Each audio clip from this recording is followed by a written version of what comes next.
J'ai apprécié le temps qu'elle a pris pour faire ses dessins. Ici, on peut voir que les dessins ici sont attirants et ils sont vraiment réalistes.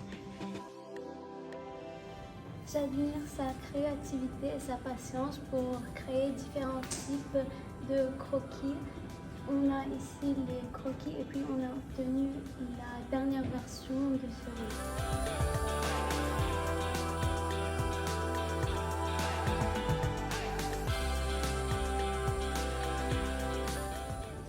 J'ai aimé la façon dont elle a utilisé ses couleurs, par exemple comme ici, dans l'arbre, il y a des coins où elle a utilisé des couleurs sombres, ou ici par exemple, elle a utilisé des couleurs plus claires.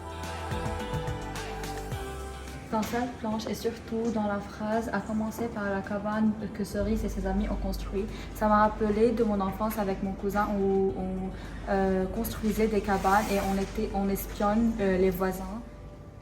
J'ai aimé parler de ce coin-là car dans les dessins de ces bandes dessinées, j'ai beaucoup aimé les couleurs, le paysage. Et certainement, j'ai vu ici que les gens ils font une révolution et ça m'a donné la vue que ce qui s'est passé au Liban en 2019.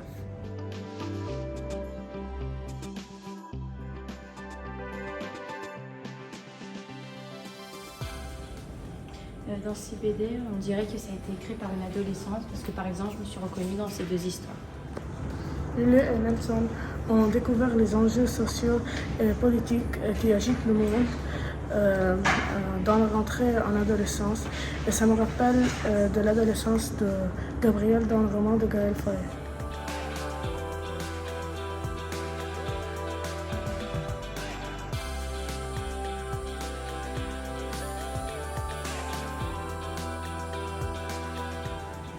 Ce que j'ai apprécié est que Cerise et sa mère sont proches de leur famille. Comme chez moi, chaque dimanche, on se regroupe chez ma grand-mère. C'est le cas là. Ils sont chez sa grand-mère.